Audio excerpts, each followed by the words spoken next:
What's up, everyone? It's Chicks in the Office with Rhea and Fran, giving you that Friday energy on a Wednesday. This podcast is presented by Elf Cosmetics. Did you like the hand that I just did there? Claw. This podcast Magic is presented claw by hand. Elf Cosmetics. All the products are sitting nicely right next to us. We have the Power Grip Primer that we absolutely love if you want to keep your makeup on all day long. Halo Glow Liquid Filter. One of my personal favorite products. You can mix it however you like. I like to do my foundation and put mine in the spot where I like to get like a nice contour. And Fran, you've been loving the Lash and Roll Mascara. Sure have, Rhea. Accent? Sure have. Okay. No, I don't know. Is that what because that Heather was here? Yeah, maybe. I don't know. I have. I certainly have been enjoying the Lash and Roll Mascara. In the brown color, it's delightful. It's beautiful. It's subtle, which I think is very nice for like those no makeup days. Yep. The Holy Hydration Makeup Melting Cleansing Balm, I also want to highlight for all of you out there. An amazing cleansing balm. Cleans your whole face, long day wearing makeup. That first cleanse, because you should double cleanse. That first cleanse, going in with that cleansing balm, just having that makeup totally melt off. And then, going in for the wash, your skin feels clean, feels moisturized, hydration. So I highly recommend doing that as well. You can learn more at elfcosmetics.com or the Elf Cosmetics app. Or like I always say, if you're in your local pharmacy or store, somewhere that sells Elf Cosmetics products, pick something up, try it out, tag us. I think you'll love it. There's a lot of amazing options. We've had these lipsticks out on the table as well. It is, this one is the O-Face Satin Lipstick. I would say we're like going more into lipstick season. Oh, yeah. Like once the winter months come around, I feel like it becomes a little bit more lipstick season. Like a nice lipstick with a sweater. Yeah, cute. Summertime, it's like it's hot, maybe you just want to do like a gloss. Yeah. But, wintertime, throw some color on Winter's like I'm an adult. Yeah, exactly. I'm going to put on a sweater on some lipstick. Right. Yep. Definitely. All right. So get your Elf Cosmetics. If you buy it, tag us. We love seeing it. How are you doing today? I'm great. Lovely. It is... Fantissimo. Yeah. Thank you for that. Combine two words there. Yeah. Fantissimo is actually a lovely sounding word. Magnifique. Magnifico. What was the second half of that word? No idea. Just put a little Italian flair on it. Yeah. I'm good. You said you were great first, so which one is it, liar? No, great. I cleaned my apartment last night. What else did I do? Yeah, that was random that I asked you for a cleaning suggestion and you were cleaning. Yes. So you don't always use the cleaning. You clean it yourself sometimes. Well, I have service come once a month to like do a good hearty clean. You got to do the clean but before the clean. Like once, at least New York City apartments, they just get so goddamn dusty. So fucking dusty. So dusty. So I'm out. I got my vacuum going often. Really rev that thing up. Yep. So you cleaned your apartment. Yeah. That's nice. Yeah. You forget about the ceiling fan that we have in our bedroom is just like always on when the lights are on. You've talked about this before. I have, right? Yeah, I'm getting deja vu. Oh my gosh. Of you talking about the ceiling fan. Well, PSA, clean your ceiling fans. Yeah. They are dusty. You need to set like a reminder, a weekly reminder to clean your ceiling fan. Yeah. And I don't really think that I shed that much hair until I vacuum and then empty the vacuum cleaner, and I'm floored. You shed more than you think. I was actually honestly kind of disgusted yesterday. I vacuumed, but then I had to actually clean the vacuum. Like the bottom of the vacuum, there's just the dust buildup is crazy. I think it's not even just New York City the wood homes. floors. I think it's homes in general. Yeah. And when you have your own, you start to realize it, and when you're growing up, you don't realize it because you're maybe not doing all the cleaning. If you have more like heavy carpeting or rugs, you see less of it. The wood, like at some, I don't know what the science is there, but carpets pick up. No, they're more. dirty too, for sure, but you don't see it as much. Like you can't really hide when you see the dust on the floor. Yeah. So, yes, was cleaning. That was really about it. What else did I do? Did some wedding stuff. Collecting those addresses. Yeah. Process. Yeah. Nobody, and we talked about it with Heather for a second, and honestly, she was so right. She was like, spoiler on what she said in the interview. She was like, just send everyone a fucking paperless post. Yeah. Like, I was like, you know what? So fair. The invitations, they add Because up. you're just, I'm just chasing people. Nobody has everybody's addresses anymore. Mm-hmm. You know, the days when you were in like, and this is going way back, obviously adults had address books, but when address books were still a thing, we were like 10 years old.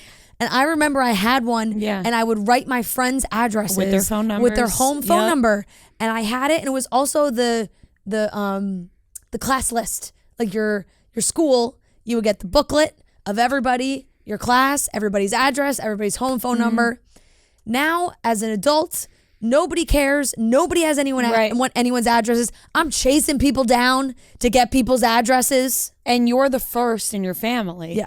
I am incredibly lucky because my sister got married. You have all the addresses. And my brother is getting married in November of 2024. You lucky son of a bitch. So I was sent, my brother sent me over all the addresses for my family. And Marty's brother just got married not last March, in March. Yeah. So we have both sides of the family, all their addresses in an Excel sheet. Fran, I couldn't be more thankful for somebody like myself who is not so nice, super organized in that way, that me being, my siblings have gone through it already. His brother already having those addresses now is fantastic. And I'm so jealous. I see that the problem is you're the first. I'm the first and one. It's going to be real lucky for Gia and JB. Seriously. When you could just send them over that Excel sheet of all the addresses. I have all the addresses, everything. But yeah, like really, and then there's, I'm chasing after people. I'm telling Joe, like, I get all these addresses. And then such a delay. What if you forget one? You know what I mean? By accident, by complete accident. Yeah, I think it happens quite often for people. Probably. But I had one wedding comment to make. I don't know if I've talked about this before, too. This could also be deja vu. We'll see. It.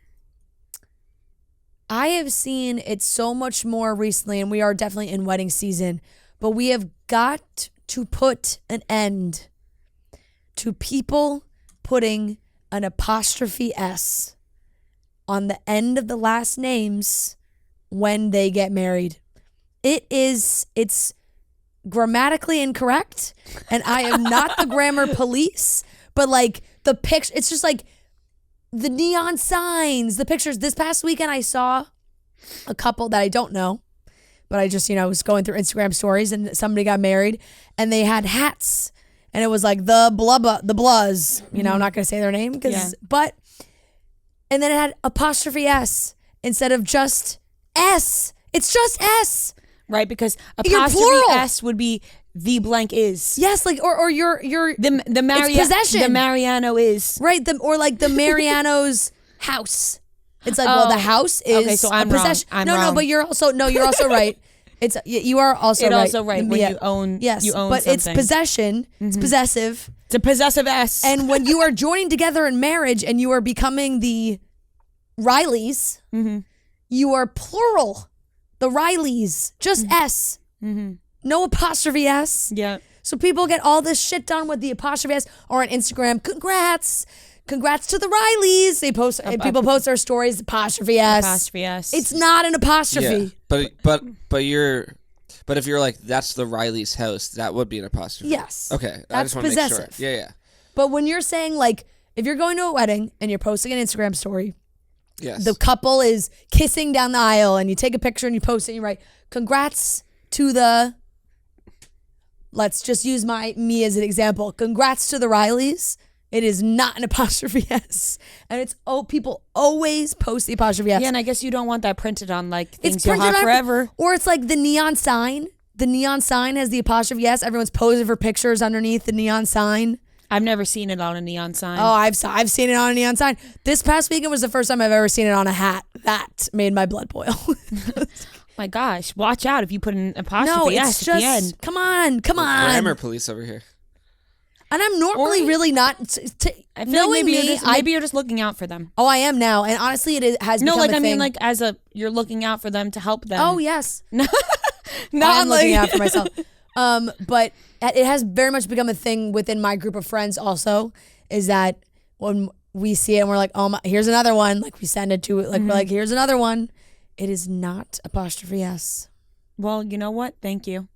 Yep. For teaching us all something today. And I bet you in case we were confused. I bet you I'm going to have people telling me that it actually is apostrophe S. And now I'm second guessing myself because I'm so adamantly saying it's not, but it's not. It's not. I could see a place where people come in and say it is apostrophe Right. S, but I'm not going to step in and say that because I have no idea. It's not. I If was your never. last name ended with an S. Yes. Or I thought you put the apostrophe after the S. No, that's still possessive. Yeah, you're right. So it'd be like if your last name is James, it would be the James, like Jameses. I think that looks so bad. It looks terrible. Yeah. Like it does, like it looks like it's wrong, but it is not I was wrong. never a grammar girl. I'm really great at spelling, but grammar not my strong suit. We should do a spelling bee on the show. Done. You're good at spelling, right? I'm a great speller. I am. Try me. Or don't. Not right now, please. I'm embarrassed. Stage fright. Let me give you one word. I am right. Come on. I'm nervous right now. Please. I'm not my right mind. Not today. Come on. Not today. After I've been going on about how cold I am all day. I said I wasn't at my best because I'm cold. Here's a wedding planner. Wow, I've never been on wedding planning Reddit. Yikes. But this was from a year ago. Neon sign came with an apostrophe. Would you still use it? All right, here's one. No, I'm not It's doing too spelling. hard. Thermometer. Oh, okay. Thermometer. THERMOMETER. Thermometer. Correct. Soft spelling bee clap. Snap applause. I was gonna be like, no, I'm not spelling it. If I couldn't spell Should it. have said, Can you use it in a sentence, Yep. please? Well, that's place of origin. that's my. French. I'm sure I've told this story about the spelling bee, but I was in spelling bee in 8th grade, and that fucking bitch ass teacher, literally, she didn't like me and made it purposefully. See, this is what I'm saying. I'm good at spelling, but maybe not other things. Yep. Hard for me. This was my moment to shine. And I got up there and I was crushing it. And this is such a fucking easy word that obviously I would have been able to spell. It's one of the easiest words ever. You just put two words together and it creates it. And I lost because she fucked me over. Okay, ready? Now I'm going to give you a sentence and you tell me what word I'm trying to say to you. All right? Okay. Let me think of a sentence first. Okay. Because this word. Okay. Are you using the word in a sentence? I'm using a word in a sentence because the way that she said the word to me, I was like, what? Oh, okay. And then I was like, can you use it in a sentence? And then she used it in a sentence and pronounced it exactly how she pronounced it the first way. Yeah. Which really fucking threw me off. There is a wholesale happening down the street. What fucking word is that? There is a wholesale happening down the street. Wholesale? The word was wholesale, and she kept saying wholesale. Wholesale? She kept saying wholesale. I know she did it on purpose. Oh, she was mispronouncing on purpose. So she So said, you hit her with HALLSALE. because I was so thrown off. Yeah. She goes, the word is wholesale, and I was like, wholesale. You know what I mean? Like what? Yeah. I was like, can you use it in a sentence? And she said, she's once again wholesale. And so I was like, all right, HALLSALE, wholesale, WHOLE, yeah, fuck you. WHORE, whore, you. Sorry. But like, really? She knew what she was doing. Hey, and my mom was in the audience. Your 8th grade, your time to shine, taken from you. No, it was embarrassing. How many because people were left at that point in the competition? Only a couple. So it was like, and the rest of the words were really easy. Like I would have Yeah. won. You know what I mean? Like, you know, when you sit down, you're like, I would have spelled every fucking word right. Yep. I would have got it all right. And it was a shock that I even made it into because they do the first round in your classroom, like whatever, and they pick a representative from each class to then partake in the spelling bee. And I was the representative from my class. Okay? I'm not the representative for anything, and I was the representative for the spelling bee class. It was your time. And she robbed you. And she robbed me with wholesale. That fucking bitch. Seriously, I'll never forget it. I will never. Imagine my mother sitting in the audience. You have an incredible memory. It's almost too good. Really, yeah.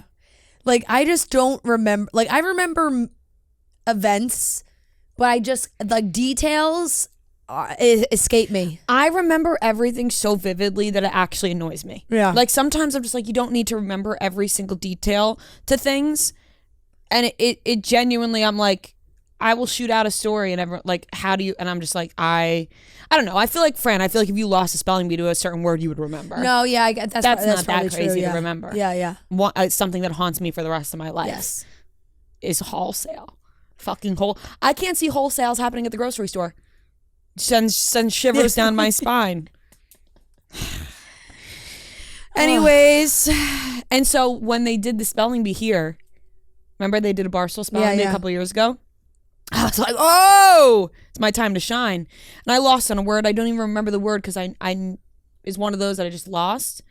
And I don't remember the word because it wasn't like a daunting moment. Like it wasn't a moment to me that like was embarrassing. Yeah, I forgot we did that. Yeah. Yeah, spelling. We didn't really have spelling bees. My mother drove Our all the school- way around the block to Yeah, come see me in that Our school spelling was bee. like too small. Anyways. Yeah. What could have been? What could have been? I could have been a champion. Could have been a champion. Would have been super annoying for you guys because I would have been like, oh, I'm a spelling bee champion. But instead I'm a spelling bee loser. And I'm also a 2-time People's Choice Award loser. Yeah. I'm just a loser. We're all losers. Oh, gosh. I said I was off today because it was so cold before in this studio that I was like, how are we supposed to be at our best when it's fucking freezing in here?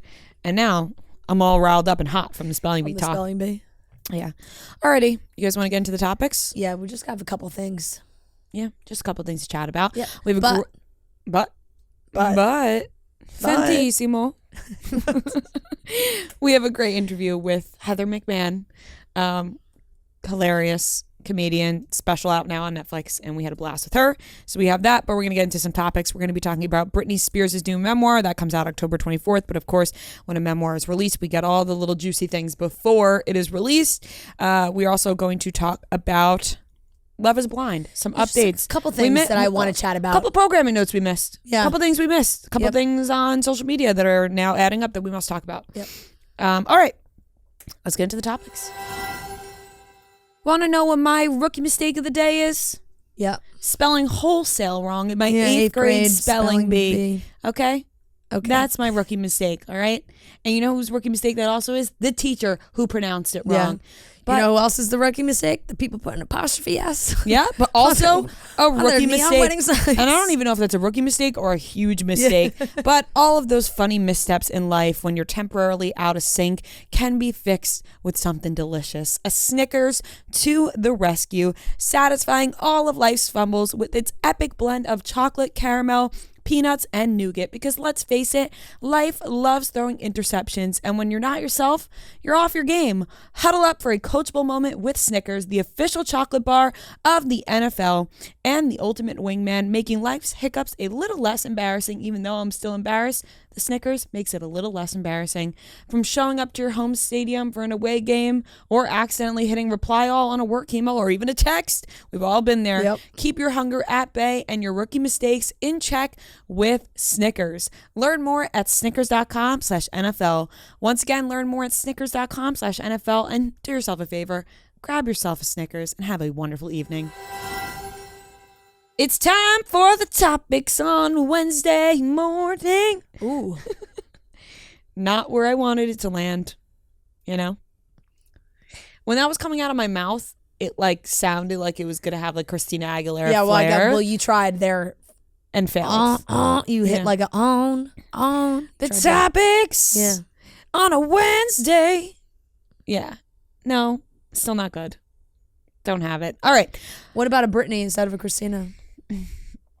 Wait, I used to be able to sing. You used to do it all the fucking time. I did. Okay, never mind. I will not do it. What did you do? You do Lucky, no? Yeah. She's so lucky. No. I thought it was that one. No, it was I'm not a girl. Oh yeah. Oh God, yes. Not yet a woman. I can't do it right now. I feel like ever since my voice changed. Yeah, true. 2 summers ago. You don't hit that one. I can't do like it anymore. You used to. I'm not a girl. No, I can't do it. It's like my voice got raspier. Not yet a woman. I'm gonna listen to that on my way home. It's a great song. Okay, Britney Spears. Yeah. Her new memoir comes out October 24th. It's called The Woman in Me. The woman. The woman. The woman. Because I realized you do this. You say women and woman the same. Yeah. Plural and non-plural is just women. I'm just saying the same word. Yep. And women. Yeah. I saw Kevin Clancy, aka KFC, Barstool, tweet. That's the second episode in a row now that you've hit somebody with like their government name, and then you were like, aka Glenny Balls. Well, for Glenn, because when I call Glenn, yes, people don't call him Glenn. I know. You know what I mean? Kevin is interchangeable. It's Kevin or KFC. Like it goes either way. Like nobody's calling Glenny Balls Glenn. Yeah. But I know him as Glenn, so that's what I call him as.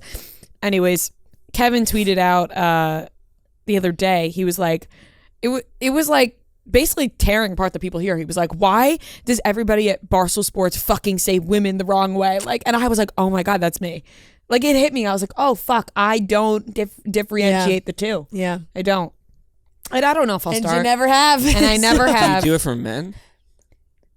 No. Yeah, you do. Men? You don't say man like when there's multiple guys. Well, There's men and man. It's the wo in the beginning that throws me off. Because multiple is women, like women. Women. Man, Woman, man. women. Like that, right? I'll try, but it probably won't stick.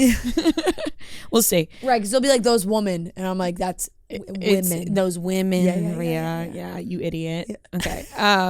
But The Woman in Me, Britney Spears' memoir, comes out October 24th. Now, this always happens when somebody is putting out a memoir about themselves where big things are revealed before the book comes out. Which I hate. Like, I really, as somebody that like, I am looking forward to reading this book. I got it pre-ordered. I'm ready to go. Mm-hmm. Like, I don't want to read half of it before the book comes. Why did you pre-order it when she's coming in? So we're going to get it. Oh, Britney Spears is coming in? I'm sorry, I'm feeling really silly right now. And First Jada Pinkett Smith, now Britney Spears. Who would you rather have, Britney or? I mean, that's a dumb question. Britney. Yeah, that's a dumb question. I mean, come on. Also, you know what I love right now? I'm feeling silly and you're falling for it. Like there's sometimes where I'm silly and you're not falling for it, and right now you are giggling to yourself. Well, for a second, I got you. For a Gucci, second, I was Gucci, like, what? And then I was like, okay, you missed that no. text. Yeah. You pre-ordered it. Sorry. No, yes, I did. And they just obviously, like, I don't know, some memoirs, maybe they need the press. Like, maybe Jada Pinkett Smith needs the stories to be coming out so that people want to buy the book. Everybody has been talking about this Britney Spears book. It's not like we need to save the juicy stuff for when the book comes out. But they're creating this whole story. I don't know who. And I'm sure there are people out there who pay way closer attention, who know who's like working on Britney's team right now. But like, who is on Britney's team? Like, who are these people? Who are setting these interviews up? She's on people. What? I'm sniffling into you're the mic fucking too breathing. much. Just I'm breathing Just too Stop hard. breathing. My nose is stuffed. If you could just stop breathing for a couple minutes while I talk, that would be great. My nose is stuffed right now, okay? Like, I don't know what to say. And this has been happening. My nose is stuffed. It's allergy season, okay? I took my Zyrtec before I came to work, and I'm sniffling a little bit into the microphone, and I apologize. But when Noah hits me with this in the corner, like, I'm sorry. Do you want me to just stop breathing? Yeah. Is that what you want, Noah? Yep. Me and Noah have been tiffing. No, today. yeah, you guys have been. I don't think you've been tiffing. Okay, please, with me. Noah, please. No, you've been. Back to what I was saying. I've been existing. So, this was my thing. Please. Yeah, please. This was my thing. Britney, who are these people on her team? Because this People cover came out with the excerpts from the book, and the photos are like allegedly personal photos from Tahiti. And it says in the article that the interview was done by email. And like, I just feel so, my ears perk up with anything Britney related so much more than anybody else. Like the conspiracies start flowing, and I just can't look at anything just logically, where it's like, oh no, it's a Britney Spears interview. It's a Britney Spears interview. Like it is what it says it is. I can't take anything for face value is really what I'm saying when it comes to anything with Britney. I'm like, if she had to do the interview by email, could have been anybody. That is so true. Could have been anybody. Like, until I want to see Britney Spears sit down live. I mean, it doesn't have to be live. It can be edited after if it must. Yeah. But on camera. On a podcast. With somebody called Chicks in the Office. No, but like some kind of interview on TV or something. Like, right. I mean, Because I guess all the morning shows must be dying to get it, but I'm like, I just, or maybe somebody, People, call me. Let me know how this came about, because who's reaching out? Who's her publicist right now? Who are these people? And in do the we trust email, them? did she hold up a picture that says "I am Britney Spears" with the date? Yeah. The date and time in which the interview was taking place. Right. Did it come from BritneySpears@gmail.com? Yeah, like what's her email? I know. Or For was it research answered through purposes. Did it go through her publicist? Like, I don't know. Needs to be verified. It does. And however, I am very excited for the book. But then, like, once I start falling down the rabbit hole, it's like, did you? Then I'm like, well, is she answering the emails? Who wrote the book? Like, I don't know. Well, anyway, Britney, her book, she's told multiple stories. The excerpts are buzzy for sure, which we knew that was going to be the case. One of the big stories is that she said that when she and Justin Timberlake were together, they were like 17, 18 years old, that she got pregnant and had an abortion, and that Justin wanted the abortion. Mm-hmm. And Britney kind of was like, oh, I would have kept the baby if he wasn't so against having the baby. Right. Now, there were reports this week that Justin Timberlake was very nervous for this book to come out. Yeah. And I'd imagine that, these stories are coming out, right? That is not a easy that's a very sensitive subject. Yep. And he is married and has kids, and so Right. It's a relationship when he was 18. right. And now all these stories are coming out, and everyone's going to have an opinion about it. And let me tell you, when it comes to this, people are not going to have rational opinions. Like it's already happening. Yeah. And so, I think it's just, I could see why the reports started saying Justin Timberlake not super excited about this book coming out, because they were really young and they're a lot older now, and there are probably some things he even has forgotten about. Right. Or would go back and change Right, or handle exactly. differently. Christina Aguilera did an interview with Jimmy Kimmel this week, and he asked her, he was like, Britney has a memoir coming out. You think you're going to be in it? And she dodged that question as much as she possibly could. She was like, oh, like, I don't know. Like, and then he was pushing. He's like, well, do you want to be in it or do you not want to be in it?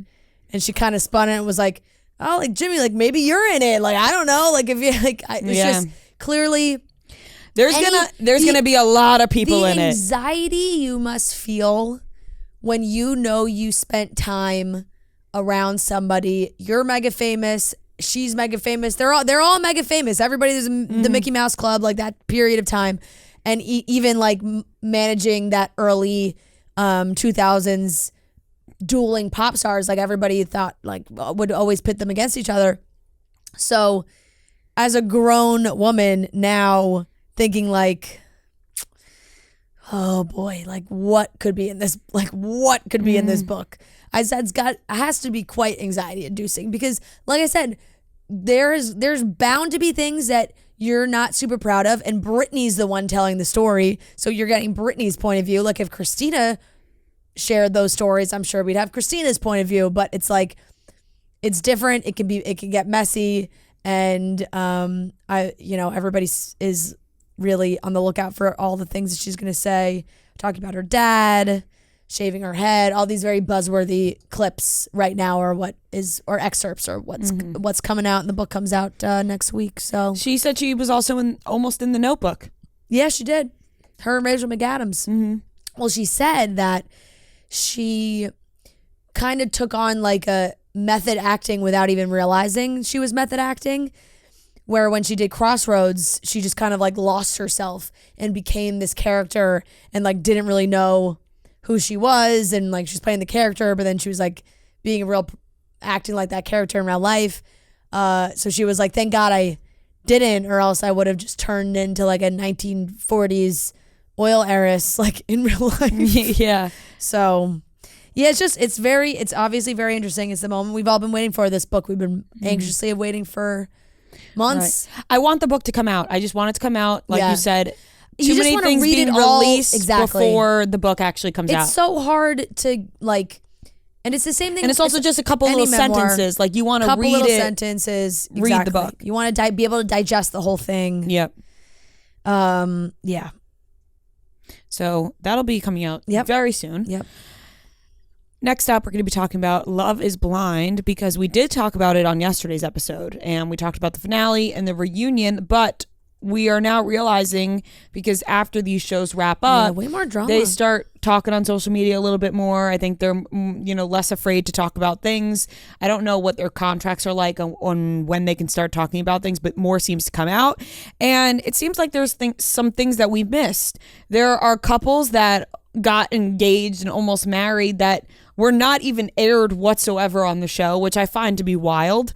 You go through this whole experiment and you think you're a part of the show, and then you watch and you're just nowhere to be found, which is always very interesting because they do in the beginning show a lot of the people, and then as the episodes go on, more and more fall off, and you're like, wait, where was that person and where's that person? And then you hear about the stories later on. I've been looking at more of their social, and their stuff has been coming up on my TikTok too, because like Uche keeps doing Q&As on Instagram and trying to speak to his character. And then on TikTok I've been seeing a lot of this girl Renee, who was in the pods, and we saw her a little bit. She was a part of the show, and then you can clearly see that they edit around her.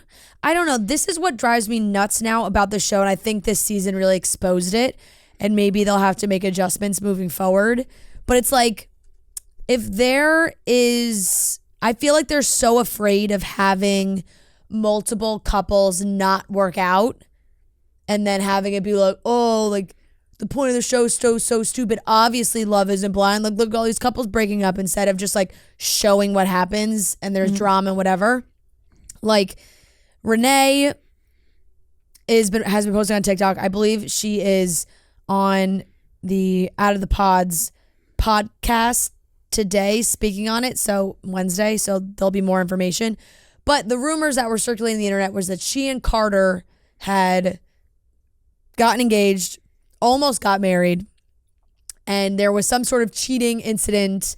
The rumor on the street is that Carter brought a girl back to like the apartment complex that they were all staying at, and Izzy and Stacy saw them and then Stacy told Renee. I don't know.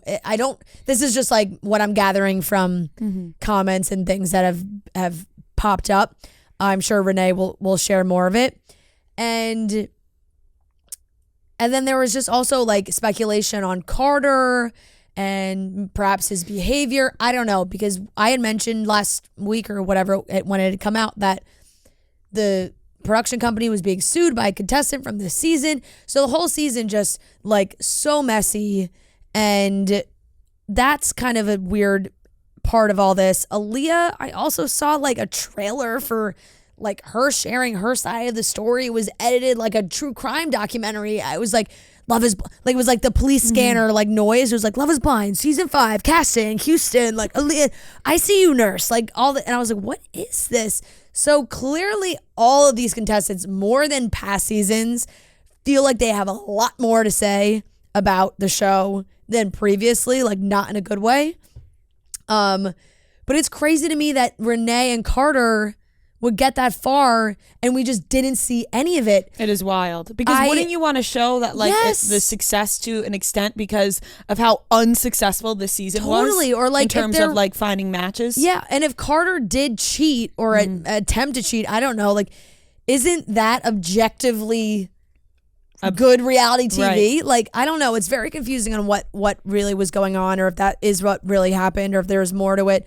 Like I said, Renee will be sharing more, but she posted a TikTok of the scene of Lydia walking into the bridal shop, and Renee is next to her, and like she wrote like, "Oh, so nice of me and all my friends and family to go dress shopping with Lydia," because she was like Renee was dress shopping. Yeah, and they just don't show any of it. That's wild to only show Lydia dress shopping. Yes, and like the normal seasons too. And remember they always do a bachelorette party? Right. They always do a bachelorette party with all the people. The girls go out, the guys go out.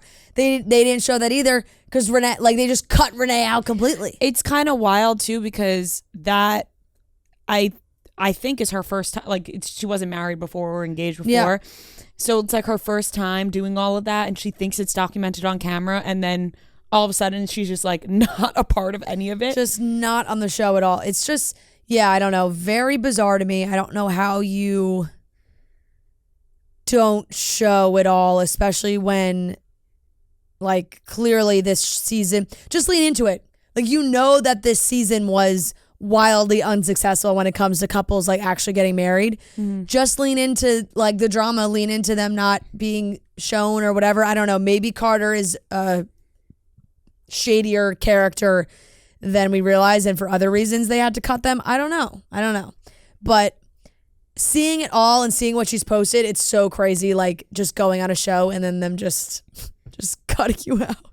Oh my God, I can't even imagine. Like you went through that whole, which is a whole thing. Seems like such a taxing process. Totally, and like traumatic, and like especially just if there's everything so much went that goes down into it. And then just watching the show and you're just not in it. I'd be pissed. Yeah, I would go score unless too. Your ending was so like embarrassing to the point where you're happy it did not get played out on TV. Right. You know what I mean? Yeah, that could also be the case as well. Yeah, true. But all right, that wraps up the topics. All right, we have a great interview with Heather McMahan coming up, but guys, it's time to relax, enjoy the interview, crack open a nice cold Coors Light, because fall does not have to be the buzzkill to your summer chill. Coors Light helps you find moments to unwind. Maybe you have a big work presentation. Follow it with a happy hour, some friends, and a cold Coors Light. Decompress with a relaxing day on the trail that ends with a well-earned Coors Light. Whenever you need to hit reset, reach for a Coors Light. It's made to chill. There's only one beer out there that's literally made to chill, and that's Coors Light. The mounds on the bottles and cans even turn blue when your beer is cold. That way you always know when it's time to chill. So maybe you're going into the weekend, enjoying your Saturday, your Sunday. Saturday, you're hanging with friends, going out. Maybe Sunday, you're catching some football, relaxing. At home, turn the game on, open a nice cold Coors Light, or head to the bar, watching with some friends, getting Coors Light wherever. And Coors Light's the one we choose when we want to unwind. So when you want to hit reset, reach for the beer that's made to chill. Get Coors Light delivered straight to your door with Drizzly or Instacart by going to CoorsLight.com/chicks, and always celebrate responsibly from Coors Brewing Company, Golden, Colorado. Well, it was bad. Like I think it was last week or the week before. I didn't shave my legs, and it was like, you know when it's like cold and then it gets hot in New York City. So it was hot again. I wore shorts, and I was like, we were here, and I put my leg up, and I was like, man, I didn't shave my legs. And Fran was like, actually, I've been looking at those. She's like, She's like, you're disgusting. She's like, I've literally been staring at them. I can't not shave my legs. Like I can't get into bed with prickly legs. That's my one thing. Like when girls, they're like, it's winter and I'm wearing leggings. I'm like, no, it's a feeling thing for me. No, the leggings too also suck because you put your leggings on, and if it is too prickly, it's itchy. I didn't know I just hadn't gotten waxed in a while, and I had a full bush coming through my Lululemons not too long ago. No, that's a thing. Did not know. That's totally a thing. I was like, that's totally a thing. You like feel it depending coming on what it is. here. Yeah. There's certain leggings I can't wear. I'm like, you can see like it's like a porcupine. Yeah. I think we could just start. We might as well just. We're wasting all of our. We might as well just keep that in. We are here with wasting all of our funny, lovely and hilarious Heather McMahan, whose first Netflix special is out now. Yes, it's called Son I Never Had. It's out now, so you guys can go watch it. How are you feeling? It's wild. It's very surreal. You know, it's just nuts. Also, I shot it a year ago and now it's out, and I'm 3 weeks out from shooting my second special while I'm simultaneously touring. So I feel like a crazy person. Like people are, I'm doing press and stuff and people are asking me questions about this last one. I'm like, I don't know what is up, what is down. Like literally when it rains, it pours. It's fucking crazy. Can you take us through the steps of what it's like when you find out you are supposed to be shooting a special, like how you know what's going on Netflix, which show you choose, like, I want the whole background on all of it. Whitney Cummings told me a long time ago, she was like, produce your own shit. So I shot it myself, paid for it, produced it, all that, because I didn't want anybody to tell me no, right? I was like, I'm just going to make it happen. And then we had people bidding for it or whatever, and then I wanted it to go to Netflix, which was awesome. So Netflix picked it up, but I found out I was in Italy, and I was in this like dark bar, one of my favorite restaurants. I'm downstairs in this like wine cellar. I'm hammered. I've had like 4 bottles of wine just because I'm on vacation. And I come up from the cellar and I have like 15 missed phone calls from my agents and managers, and they're like, call us back. I'm like, this is it. Sex tape with my husband has been released. It's over. I don't know what I said, but I said something. It has 3 views. Nobody wants it. They're saying it would be fine if a ton of people watched it, but nobody wants to see me having sex. So, and they were like, oh my God, like it happened. Netflix wants it. And I was like, holy shit. So then it's a very quick turnaround process, but it is just wild. So now it's out, and then they just like give you a date. They're like, it's coming out this date. You know what I mean? Like they just, because a lot of people, when they do it on the other end, like, people can filter you. I wanted to be able to say whatever the fuck I wanted, and then, ask for, I don't know, I guess forgiveness later, or like, just not have creative control. Right. Is what I mean. What an amazing time to receive that call in Italy. Yeah. Right. Did you just get even more hammered right after that? Well, actually what I did was I was there with like 2 girlfriends, and we kind of made friends with other people at the restaurant, because this is like a place that I put on blast all the time. So we were like, oh, I came to the restaurant because of you. Yeah. So I'm like, who's going to the club? So I took these like 2 other couples that were from Boca Raton, Florida. And I was like, we're going to a nightclub because I studied abroad in Italy. Where were you? In Florence. In Florence. Yeah, at this place. Shout out to Trattoria Perione. Yeah. And so I took this couple from Boca Raton who I just met, who was at the table next to me, and I took him to a nightclub. And we with the 17-year-olds? Yeah, with all the 17-year-olds. There was a bunch of girls on study abroad from like the University of Tennessee, and they're like, oh my God, big fan. Yeah. And I was like, how's study abroad? They're like, we're going to a sex club in Berlin tomorrow. I was like, fuck yeah. Sick. Yeah, sick. Yeah. That's amazing. Oh my gosh. Yeah. Well, I mean, the process is crazy. You feel this was in Lexington? Yeah, Lexington, Kentucky. So I shot it this time last year. How do you pick what city you want to shoot? Honestly, it's a feeling thing. That sounds cheesy, but it's an energy thing. Because I'm on the road. I've basically performed everywhere. And when I went into Lexington, I remember the whole day was stressful because I almost missed my flight and all this shit. And I got in there and they were the nicest people. Shout out to the Lexington Opera House. The nicest people. And it was just like a feeling thing. So then when I was scouting, and this is so cheesy, but I swear to God it's real. When I was scouting different theaters, like going back to see like, okay, where are we going to place the cameras and all this, my dead dad always comes back as a yellow jacket or a bumblebee. And I was standing outside the Lexington Opera House and there was a bee on me. And I said, well, this is where I should do it. And it's weird. That's and I know. A nice, but I was going to say that's a nice sentiment to make him something that people normally are like, Yeah. You know? Oh, I know. It's funny when we're out and about and people are like, oh my God, there's bees everywhere. I'm like, it's my dead dad. Right. Everyone don't kill it. Because Don't run. normally people are like, oh, a butterfly. And like, Yeah. oh my God, we love butterflies. It's beautiful. Like that's so-and-so. Yeah. Or like, you pick something, a bee is. Yeah, a bee is usually terrifying. And a lot of people are allergic. And I'm like, my dad was a heavy guy, so he comes in hot. But no, I just was like, it was an energy thing. Like any comedian knows, or any performer really, like you have your theaters that you like, and then the other ones where you're like, okay, here we go. Yeah. And it was just a feeling thing. And now the next special I'm shooting is going to be at the Fox Theater, which is in my hometown in Atlanta. So that's going to be crazy. Yeah. Yeah, Atlanta better behave. If they get too fucked up, I'm going to be pissed, okay? There's I feel like there's like a happy medium. Like you want them a little tipsy, but not overboard where you can't control anybody. Yeah. What do you think especially the ladies out there love them, but there are shows, like even when we do our podcast show live, we're like, girl, it's a Wednesday night. You are blackout. There was blackout. There was, and it's partially like I want to. I don't hate it. Yeah, I want to take a little bit of blame for it, just because like at the meet and greets, I'm like, get drunk, like laugh at whatever that's we on say. you. Yeah. Whatever. I'm like seriously, I'm like, it doesn't matter if it's not funny. Like I better see you slapping your knee. And then So you bully them. I basically, they come to the show and I bully them to have a good time.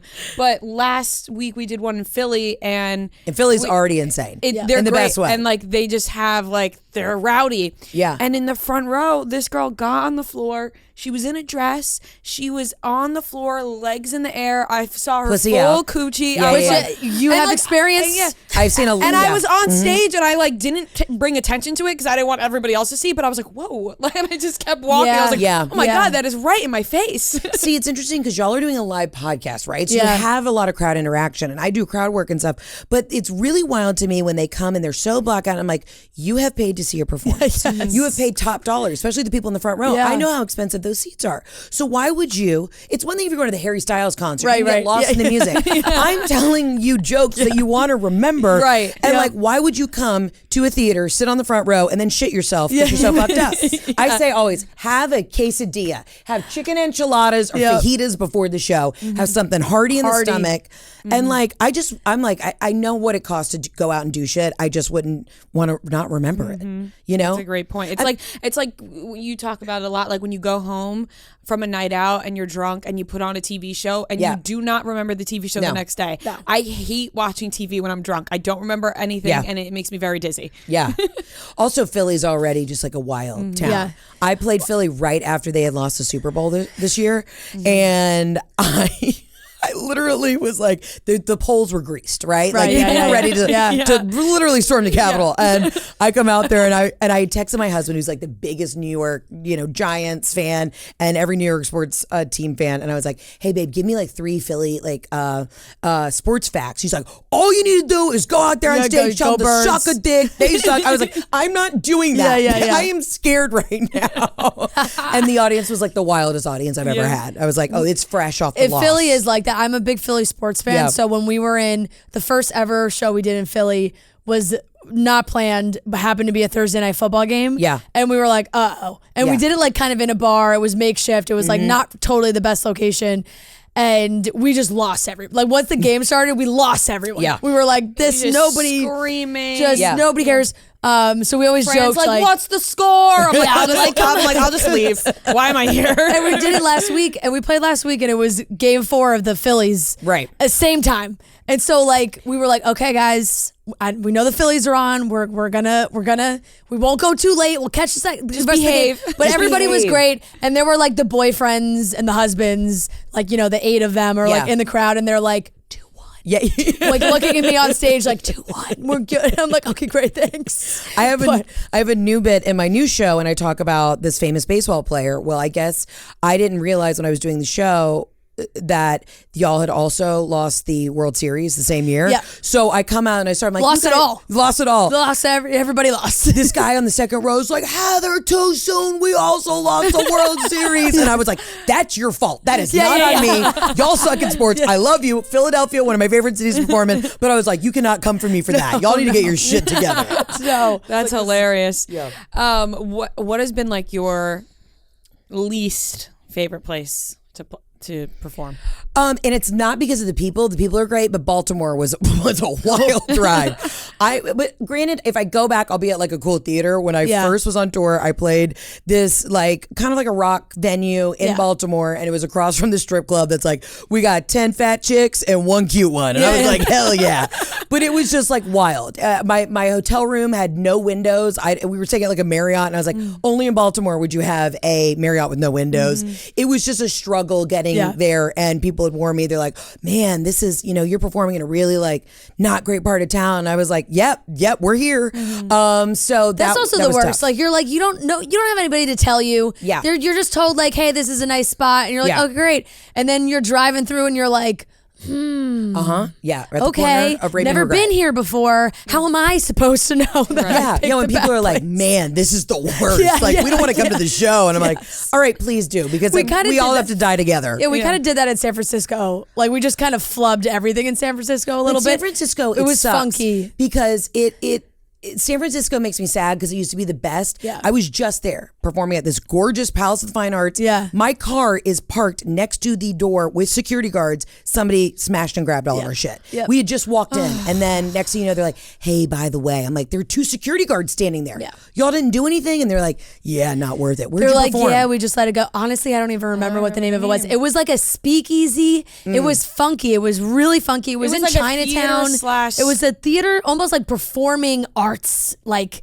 Were you like in a Tenderloin? That's a problem. That's terrifying. I don't know if no. we weren't there, but our initial hotel was there, and we had to change the hotel because it was in a very bad area, which we did not know about. And we got up on stage. We were like, so we had booked a blank hotel, and the whole crowd went, ooh. We were like, oh, we were just like, I mean, nobody told us. I don't know. Like, no, it's wild. You think you're going to these major like cities, and then they're like, you will get stabbed on and that like corner. we're not we're East Coast gals, don't spend a lot of time in California, never been to San Francisco. We're envisioning like Full House, and like they're like, nope. No, even in the nice parts, there's an app in San Francisco where like, because there's so much human feces because everyone just takes a dump on the sidewalk. There's literally like where did somebody take a shit app? Oh, I saw that because apparently they also had to like closed a big Whole Foods or something. Yeah, because somebody was just, they were just shitting in front of the Whole Foods too much. Maybe I need to like run for government or something to clean up the streets of San Francisco. But it sucks. What a platform! What a platform! I'll tell you just, what. You know what? I will clean up the shit. I promise. What's a day like for you when you're getting ready to get up on stage? Like, do you have a method that you follow, or does it change every single time? I mean, usually I'm running somewhere through an airport because like this week I'm going in 3 days. I'm doing Toronto, St. Louis, and Houston. Right, so I'm on an airplane every day. God. Right. I mean, we'd really like the jet money, but we're not there yet. Next Netflix special. Watch the special. Watch the special. Press play on every device you have. Please, for the love of God.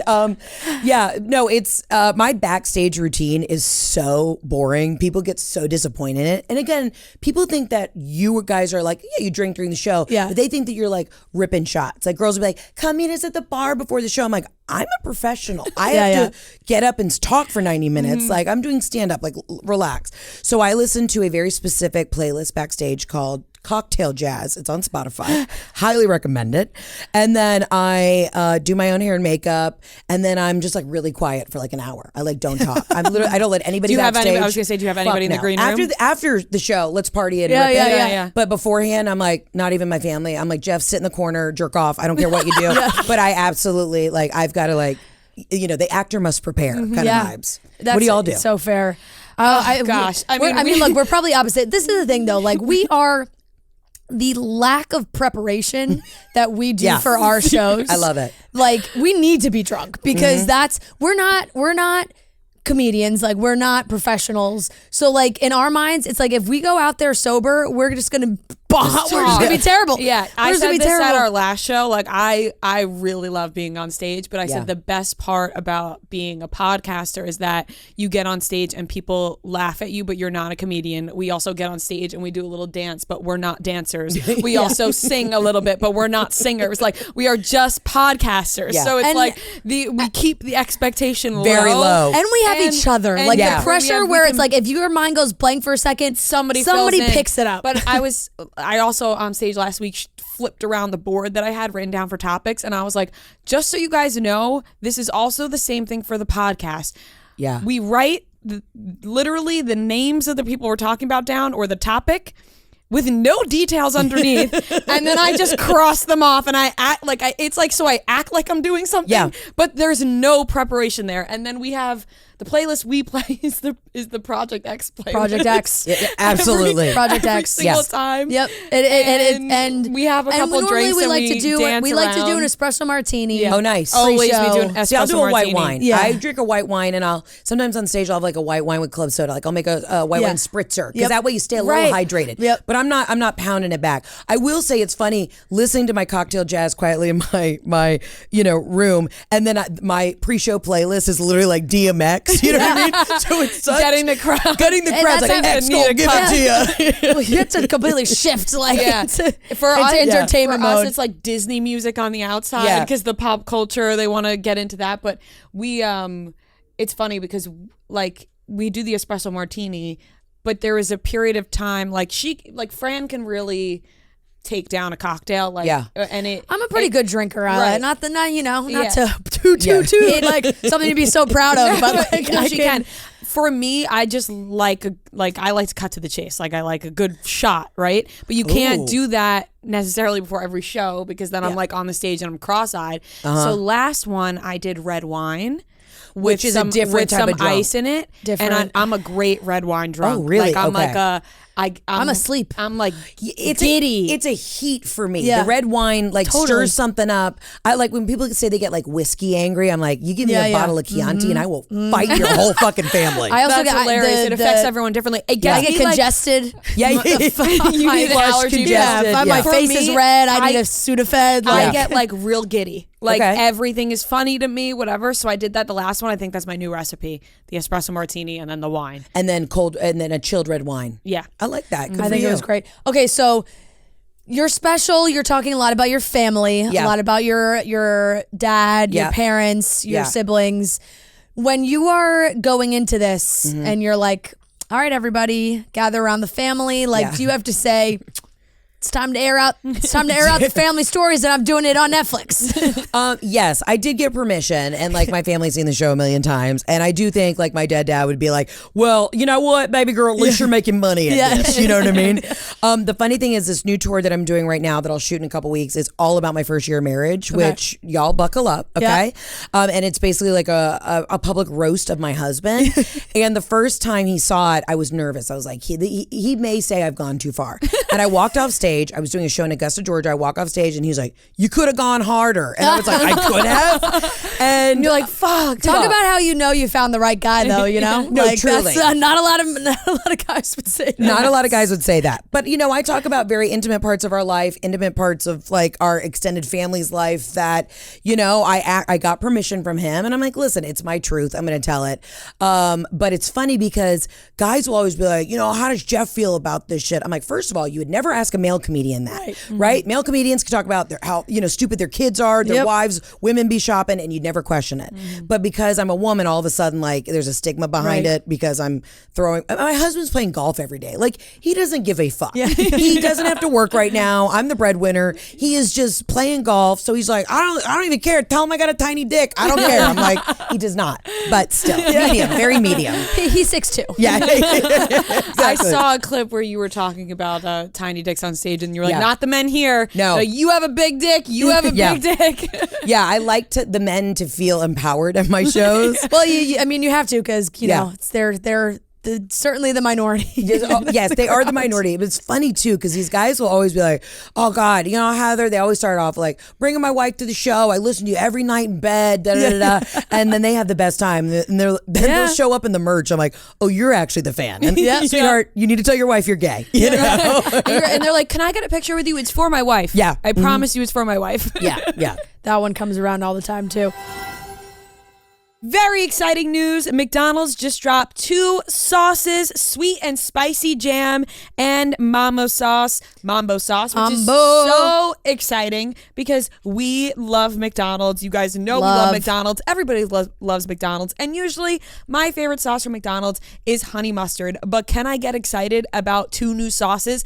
Absolutely I can, especially adding it to different items. A breakfast sandwich, a McGriddle, a McMuffin, hash browns with my my sweet and spicy jam? Absolutely. I love adding anything sweet and spicy together. So you give me a sweet and spicy jam, I'm all for it. That Fran, one screams a good breakfast sandwich. The sweet and spicy automatically. jam. And talk about the mambo being a beautiful spicy sauce. Mambo, also delicious. Normally, I would say I love to get some McNuggets and I'll get a buffalo sauce and ranch sauce. But really, truly, the Mambo sauce, all you need, be great on a chicken sandwich, McNuggets, cheeseburger. It's got like that perfect amount of kick to it. Nice little but kick. still with like that ketchup-y flavor. Absolutely delicious. It'll spice up anything you order from McDonald's and just add a little extra added goodness. I love a nice little kick in my sauce, and these two sauces have it. They're available for a limited time only at participating locations. So get them with your next order, as they're only available for a limited time only. Do it tonight, Jump guys. on it, Get guys. your McDonald's. Try the new sauces. Who doesn't love to try new sauces, especially from McDonald's? So go check it out. You also have some celebrity shout outs in the special too. I think it's like, you talk about the body positivity. Yeah. I don't really want to call it, what's the right word? Trend is not really a trend, but movement. I call out just a couple girls that I've been big fans of that just all of a sudden got real thin. And I'm like, nobody told me that we were doing this. You know what I mean? And I'm sure their fans will come for me. And I'm not saying anything negative about them. I talk about Adele. No, I thought you did it in a really great, and it was a good way. Like, it wasn't like bashing them at all, but it was like, nobody if you're going to do this, like, put out the PSA. Let us all know that we're getting thin, and I've lost weight since the special, but I'm just like, when like Adele lost 100 pounds and I don't know how much she lost, but I mean, she said she lost a ton of weight. I'm just like, girl, why didn't you call me? Yeah, they also, you know how they talk about weight over there where they're like, I dropped 2 stone. I'm like, what the fuck does that mean? Yeah, what does that mean? Yeah. What does that mean? It could be anything. Because I'm not going to Google a stone? it. How much is it? I'm just not going to Google it. No, how much is a stone? Yeah. I don't know. I would guess a stone is probably like 50 pounds. It's got to be Stones a are decent, heavy, right? Maybe like 20. A decent 20. amount. What is 25? 14 way off. pounds. Okay. All right, that's a terrible representation for stone feels Also an odd number. right. 14. Yeah, why 14? Why not a round up to 20 or 10? Yeah. Even 15? Yeah. Like, Yeah, 15 makes sense. yeah. Yep. Yeah, Interesting. My whole thing with the body positive, it's like I've always been overly confident where I was like, listen, I have a great face. I've got great legs. It's soft in the middle, but I'm really cute. You know what I mean? And it was just funny to me being in Hollywood because people don't see the other side of it. Like, I'm an actor, so I would audition for these roles and they were like normal sized gals. And I went on audition once and it said morbidly obese but beautiful. And I called my agent and I was like, I'm going to kill myself. Like, what? And she was like, just go in. And it was for this big TV show. And I auditioned and I was just like, this is insane. That is an insane description. An insane Your agent's description. like, but it says beautiful. But it says so pretty, And listen, I can take it. The joke's always on me. But I was just like, this is so funny that now everybody in Hollywood has caught up and they're like, oh, you know what? We love all people of diversity and different shapes and sizes. I'm like, yeah, 30 seconds ago, y'all hopped on this fucking train. Right. It was morbidly obese in your breakdowns. Exactly. And I'm like a 12, 14. You know what I mean? Like, what are we doing here? Yeah. So I saw a clip of you on TikTok, and I want our listeners to hear about it. You said that you used to, or I don't know if you still do, get mistaken for Anna Nicole Smith. Yeah, I do get mistaken for Anna Nicole Smith all the time. Who's dead. Rest in peace, honestly. And I just want to give Hollywood a big shout out. If they do make a movie about her, I would love to play her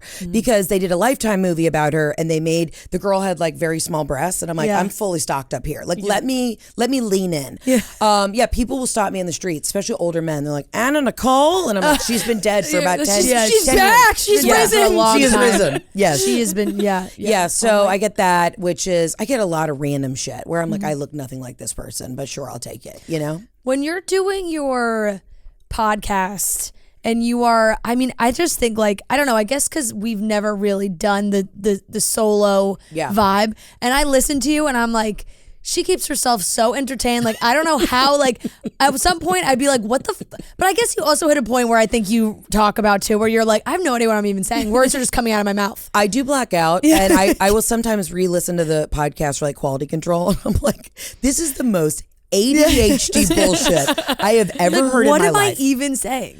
Yeah, and I mean, listen, I have people call in on the voicemails and people send me questions, but I literally, that's the other thing people don't realize. Like, I'm doing new material every week on the road. I'm doing an hour of material on the podcast every week. Like, mama's brain is fucking mush. I am tired. And people are like, why aren't you making more TikToks? I'm like, there's nothing fucking left in the You're tank. like, I have nothing left to give. I am selfless. I am so goddamn entertaining. Please let me take a nap on a Tuesday.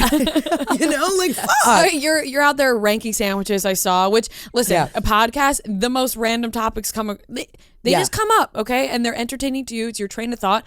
I just don't understand where the number one sandwich being BLT came in. Here's the deal. I just, I'm from the South, so I lean, pork. I really do. Here, people got upset and they were like, well, it's a club sandwich. Well, club sandwich is just a BLT with turkey. Yeah. You know what I mean? And sometimes club sandwiches have ham, which I don't like a sliced ham. I just like fried ham. I like bacon. I don't know. I just was leaning in. I'm on a big sourdough kick. I just think it's got a nice crunch. It's got acidity from the tomatoes. That's my number one sandwich. What's your number one sandwich? There's too many. Like, I love, like, I don't even know where to begin. Probably an Italian. Like some sort of Italian. Italian was on there. Would be, Italian was Italian on there. was on So you said grilled cheese was on there, but you didn't know where, and you specified no craft singles. I don't mind a craft single. So that is I'm my not number gonna one get fear. Mad at a craft single. That's my ick. Like, that is my number one singles. fear. If you want to fuck with me, unwrap craft singles, put it underneath my pillow. I've like people have pranked me before with that. I don't know what it is. Whether it's in the plastic, Is the it just smell. because it's like wrapped up and like you know how processed like it really is? Yeah, and like I can't get ballpark cheese. Like fake cheese is my biggest fear. I don't know why. What about like cheese out of a cheese can? on a like hot a dog, cheese though? like a whiz? cheese whiz? No, but I'll do like a Boursin. I'll do like if it's real cheese, I'll do it. But if it's not real cheese, I can't do it.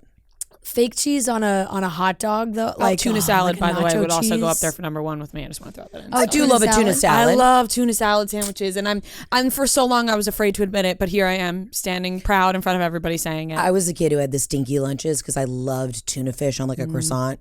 Also, too, when you were like, how do you come up with shit? That is the problem. People got so upset. They're like, how is BLT number one? I was like, I was just stream of consciousness being like, you know what, today I feel like a BLT. You're like, really my big fan of favorite BLTs. sandwiches.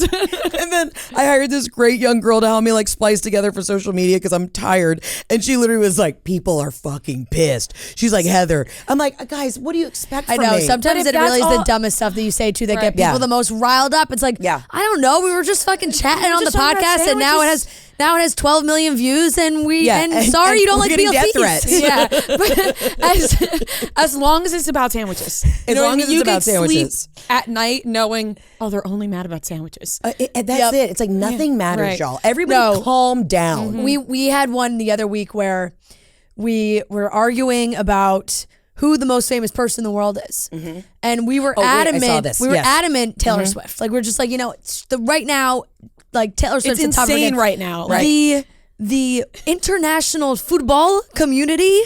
Oh boy. Oh, yeah. like kill yourself. Yeah. It's Ronaldo. Yeah. Kill The yourself. amount of- It's Messi. Like, okay, sorry. We thought it was Taylor Swift's very famous. I didn't But even it was know like, you could You do- fucking dumb idiot. And you know who that was? It was Kris Jenner being like, how dare you not say it was one of my children? not any of us. Yeah. I didn't know you could do this, but you can comment GIFs on Instagram, like like Yes. a GIF, like a meme. Yeah. So my pictures now on Instagram are just filled with GIFs of like Ronaldo and Yeah. Messi. Yeah. Like I'm like, how did this happen? Like if you go to my comments, it's just people playing soccer. Yeah. Also, I was told by my young new employee, if you will, she said that like gifts, that's how we show our age. How old are you? 26. 26. Okay, so you're still like, I mean, I'm 10 years older, but I respond to her in text through gifts. Like that's the only way I know how to talk, right? And it's always just gifts of Tiffany Pollard from Everybody Loves New York. And she's like, that's how I know you're in your 30s because nobody sends these. She said that the younger generation, which is really y'all's age, she says that everybody sends links to like songs.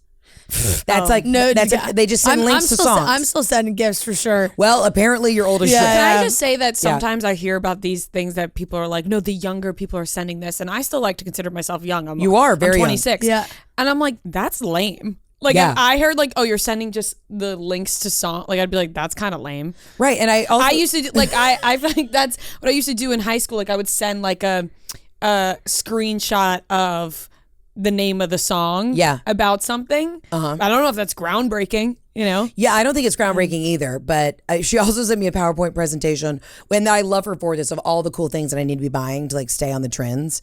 And because I just bought like the panda dunks, the Nike dunks. She said nobody wears the pandas. I said, what are the pandas? She's like, they're black and white, Heather. She said they only wear the light ones, and you guys have them the light ones. Yeah, and I was like, oh, okay. Yeah. Cool. All right, well, I'm you can getting wear gonna kill whatever myself. you want, though, you know what I mean? Yeah, but I had on I had on a cropped bootcut jean and my pandas the other day, and I was doing like Sirius XM, and she was like, no, we're going to Nordstrom. No. No. I actually see those videos like come up in my TikTok sometimes of like fucking, I don't know, sneaker conventions. Like it's stressful. And they're like, it's like man on the street sneaker convention videos. Yeah. And they're like, what's the worst shoe you could see on someone? And everyone said the panda. Yeah, well, I'm rocking them. My fiance has them and wears them all the time. And he was like, you know, when I got them, they weren't that. He was like, when I got them, they did not have this stigma. Well, you know what? It's like... they just pick something up and run with it. Like when everyone collectively stopped wearing skinny jeans, which I'm short, so I still have to wear skinny jeans sometimes. Otherwise, I look bizarre. Like a really baggy jean on me is just really not flattering a lot of times. So I like to go more towards a skinny jean when I wear jeans. And that's just the way it's going to have to be. And people are ripping you to shreds, and they're just aren't like, they? oh, skinny jeans. It's like...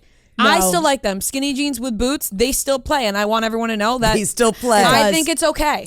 I'm with you too. And if you trust me, believe me. If you don't, that's fine. But I'm still gonna wear them. I can't wear like the boyfriend jean.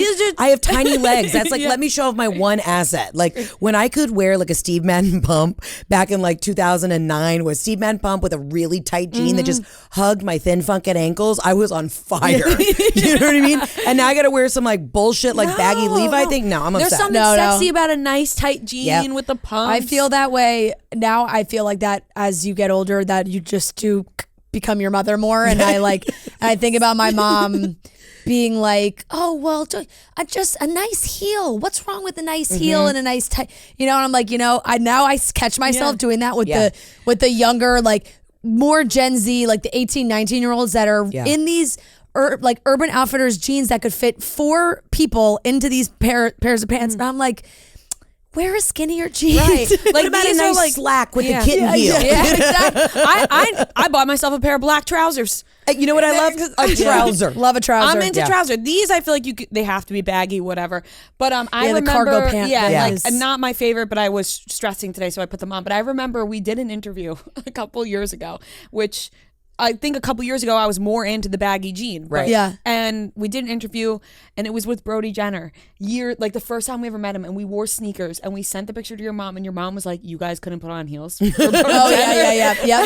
I remember I was in a dress. Yeah, we were in dress. We were both in dresses and sneakers. A cheetah print wrap dress. Yeah. That's something I would wear every day. And sneakers and like white Reeboks. Yeah.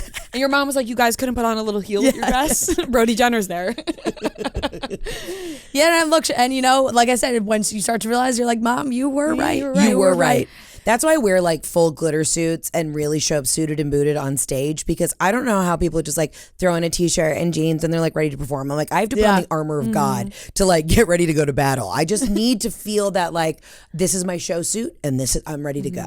Love it. And I do love the sparkle, the glamour. You know, it was funny when all the Swifties came out and they're all dressing up in these outfits. I'm like, we've been doing this for years. You know what I mean? If you've ever been to a Heather McMahan show since the dawn of time, we've been in full sequins and cheetah. And I'm not saying that, you know, Taylor's copying my look. But again, I am a tastemaker. So.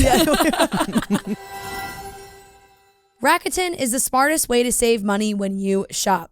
Get cash back at over 3,700 stores across every single category, including fashion, beauty, electronics, home essentials, travel, dining, and so much more. Some of the brands we love on Rakuten include Dyson, Sephora, UGG, Saks Fifth Avenue, just to name a few. The stores pay Rakuten a commission for sending them shoppers, and Rakuten shares the commission with its members. You get paid via check or PayPal quarterly. Rakuten has 17 million members who are already saving, and membership is free and easy to sign up. So start shopping at Rakuten.com or get the Rakuten app to start saving today. Your cash back really adds up. Okay, wait. So I wanted to talk to you about something because it's near and dear to my heart as more as we begin to travel more. Delta. Yeah, I know. I knew it was coming. What are we doing? They can't do this to us. So here's the thing. I have a feeling they're going to backtrack. Yeah. I think it was. I think he already kind of tried, the CEO. I think he kind of was like, ooh, we went too far. Yes. But he didn't say what they're going to fix. It was once Tom Brady joined. Yeah. Well, then all of a sudden, all these changes came with the Delta stuff. I'm just saying. the problem is, and again, I have done so much press this week, and I keep saying Delta, I would love 360 because I'm Diamond Medallion. It really, I travel enough that I gotta be honest with you, it's not gonna affect me. I spend $35,000 on Delta by like February. Like it's insane how much I fly. But it's insane that like I have the reserve card and I am the Diamond and I still would only get into the Sky Club like 10 times a year. Like, no, I live off those fucking hard-boiled eggs at 7 a.m. in Atlanta at Hartsfield. Like, let a bitch live. Yeah. You know what I mean? There's something special about those clubs. There's something special about really those clubs. Something special about them. Yeah, and it's like, why do I need a white wine and hard-boiled eggs? I don't eat hard-boiled eggs like in my day-to-day life, but for some reason in the when Sky you Club, walk I'm in like, there, let's make it farty. Well, that's exactly. I just think like, if you want to limit it at something, but you can't limit the people who are spending so much money. You can't be like, hey, if you spend over this amount, under this amount, you get 6 trips. Over this amount, you get 10. It's like, no. Over this amount, you should be able to go as however many times you want. If you are flying, like you should be able to go in whenever you fly. Like it shouldn't just stop at 10. Yeah, the problem is that everybody got an Amex. And so I will say, I see sometimes people checking in like 45 family members. I'm like, they don't deserve to be here. You are the Amex card holder, Like I made my husband get his own Amex reserve. I was like, I don't want you to weigh me down. You're dead weight. Like you get your own. So we both have the Delta Amex reserve. You can Venmo me the $50. I don't care. Yeah. Exactly. Right. What really pisses me off is he would sometimes get upgraded before me. And I know I have, even though we're both Diamond, I know I have more senior status because I fly more. And then I realized, like, I literally went nuts one day. Like, he got upgraded or, bought a Delta comfort seat. And I was like, I think they have it in the system, like, upgrade the man before the woman. I literally was getting on the flight and I was like, I'm the one who's making the money right now. Just like, you can have the seat. Don't cause a scene. And I was like, it's like the moral of it, But I think they have also adjusted in my Delta account. They're Please like, fucking upgrade her. Is it true that they only upgrade you if you're dressed a certain way, or is that nonsense that's been going on? No, I think that has to be nonsense because I've gotten upgraded at home, like sitting on my couch, haven't even left for the airport yet. That's what I figured, but I saw lately people saying that they upgrade you if you are like dressed to be in first class. Now, if you're getting upgraded at the gate and you're talking to someone, that probably has something to do with it. I also come from a long line, like my grandfather was chief pilot for Delta for years. Like when we were kids and we would fly on Delta, even if we weren't doing buddy passes, I always showed up in my Sunday best. I was gonna say, what is your airport outfit? Well, I actually do like to travel fairly chic, but I'm comfortable. So I'll have a sensible slack. A trouser. I've been wearing trousers lately when I travel. I'll do like a nice, really nice sweater over the shoulder. Absolutely. A nice cardigan. Yes. And a nice sneaker. But it's also too because, you start to get recognized in the airport. And I'm not saying that anybody really knows who I am, but there are days when the girls in Sky Club are like, drunk in the Sky Club, let's take photos. Yep. And I have rolled through like as a monster. You know what I mean? I was running through the Sky Club on Sunday night, just like screaming, like, I'm not going to make it. or running through the terminal in Atlanta. So, because I had to connect to get here. So, there are days where people are like, do you ever fly not Delta? I mean, if it's a direct and I have to get somewhere, again, on tour, I'm sometimes going from like Oklahoma City to, Uzbekistan, then yes, I will get on an American flight. We have a top 5 airlines. Okay, top 5 airlines. Okay, you want to do it? Well, obviously Delta's number one always. It's a superior product. Can we throw international stuff in there? Yeah. Okay, it's a Delta affiliate. A SkyTeam Alliance, if you will. If you've never flown Korean Air, never. Holy shit, it'll change your life. Okay. Yeah, I've been to Asia a bit. South Korean Air is incredible. What else? Emirates is nice. Nice, real nice. Then what else? We need 2 more. JetBlue. I haven't been on JetBlue in a minute. Because it only flies out of New York, right? JetBlue has dropped for me drastically. Yeah. I used to it used to be JetBlue higher than United, but I think United's higher than JetBlue in my books these days. Yeah, definitely not. For United also updated their comfort first class vibe is better than it used to be, I think. Right. I don't. In my We only fly first if it's for work. So, Yeah. So I'm in 50D if I'm flying for my personal reasons. Right. Once you get over 30, everything in your body will shut down. So like I have sciatica right now, so my right leg just goes numb, and I'm like, I'm not fucking around in the back. It's like that's why I almost spend my money on. It's almost a regret, and I know we sound absolutely ridiculous talking about it, but like, it's so nice that work pays for us to travel that way. But it just hurts so much more when you have to fly on your own.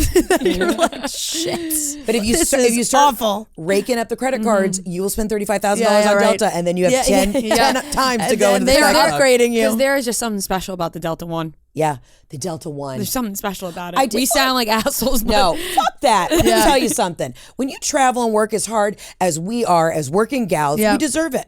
My biggest thing is when I get on and like they'll be like Delta One or first class, and then like the dudes basically storm the gate. I'm like, no, I'm also deserve to be here. So all the finance bros get in fucking line. You know what I mean? I've had that situation before where they're like, I'm in first. I'm like, no, I'm in first. I'm in first too. So you could just stand right behind Shut me the and fuck we're gonna up, get in the Mara. line.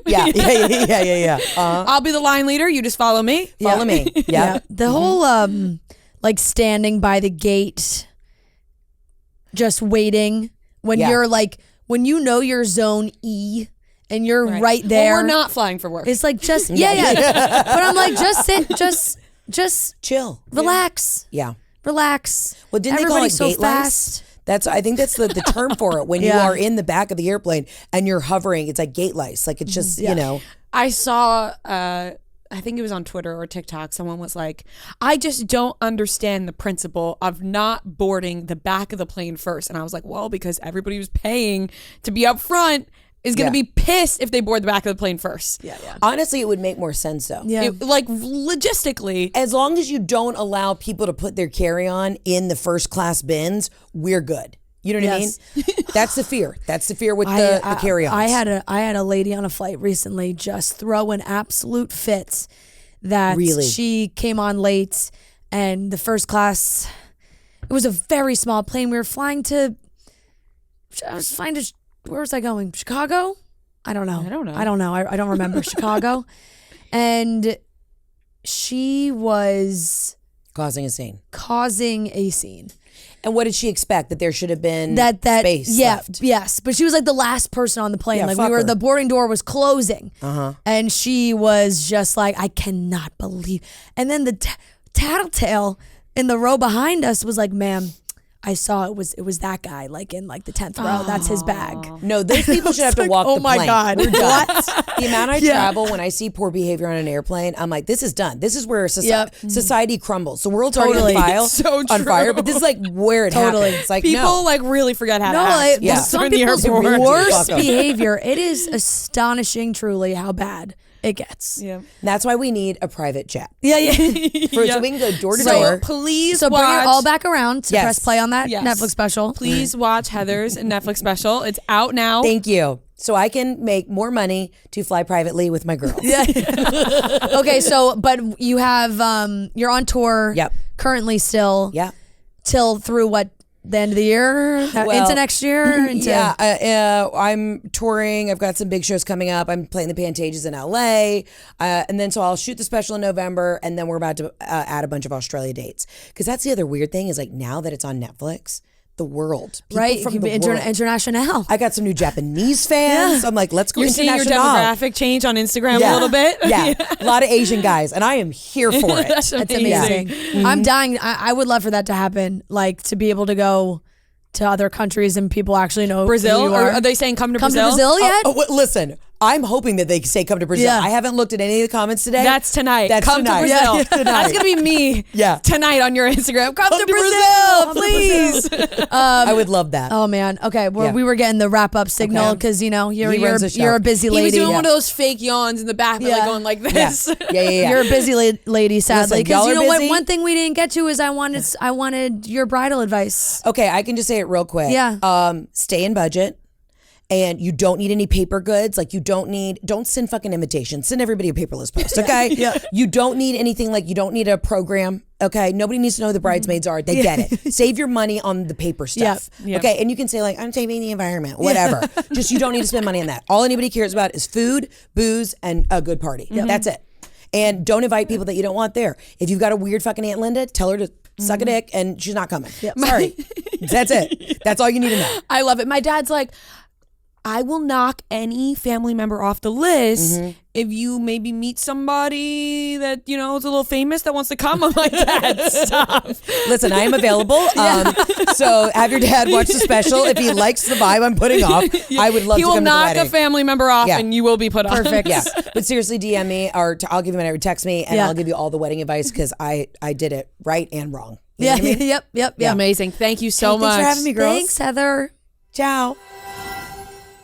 All right, that wraps up today's episode of Chicks in the Office. Thank you guys so much for listening and watching. The new Twilight episode will be out on Thursday, and we'll be returning to talk to you on Friday, per usual. Reminder, there are still tickets on sale. A couple of tickets, I think some scatter tickets on sale for Charlotte, and there are still New York City tickets on sale. So go get those. We love you guys, and we'll talk to you on Friday.